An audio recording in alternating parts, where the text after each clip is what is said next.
स्पष्ट किया गया कि ये 3 जगह की जो बालू बताई है, गंगा के घाट की, दूसरा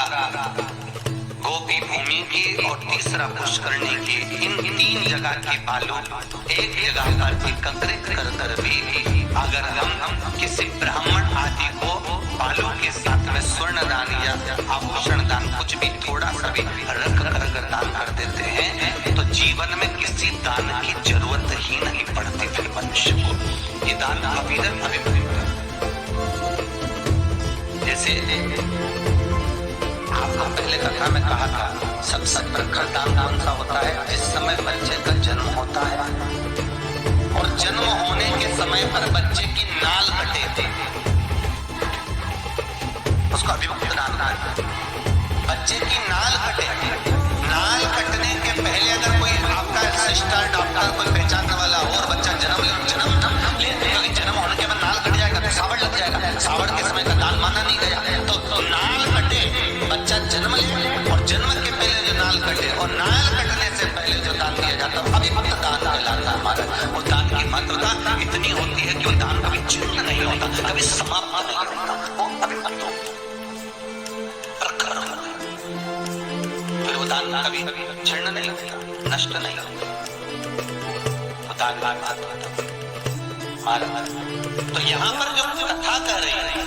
भागवत वर्णन कर रही है महाराज कि हम जिस तीर्थ में बैठकर कथा का रसपान कर रहे हैं, उस तीर्थ में बैठकर जब हम कथा को श्रवण करते हैं तो समझ लो तीर्थ में किसी भी तीर्थ में हमने अगर कथा को सुना है तो वो प्रॉपर्टी हमारी हो गई, अर्थात हम वैकुंठ में जाने की अधिपत्य के लायक हो गए,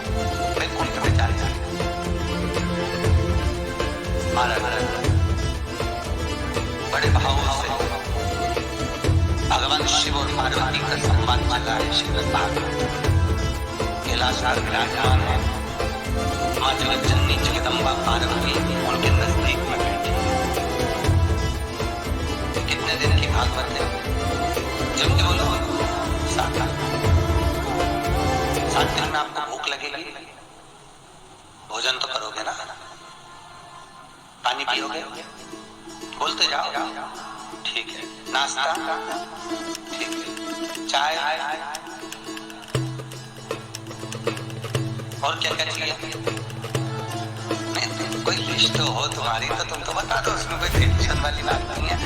जो जो तुमको लगे वो सब बता दो कि हमको ये भी लगे वो भी लगे, बस एक ही नहीं लगे वो भागवत महारानी भी लगे, बाकी का सब लगे। खाने में बुआ जलेबी का स्वाद आए, रोटी चावल का स्वाद आए और कथा में आए नींद आए और स्वाद आए। सबसे कठिन है भागवत में पहला दिन, ईमानदारी का बात करें, क्यों सबसे पहला दिन? क्योंकि तुम्हारी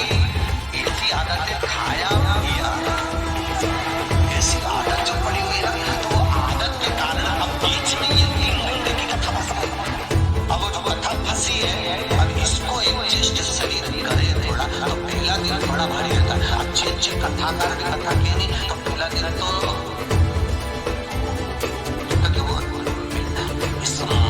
परमात्मा तक लग जाना, थोड़ा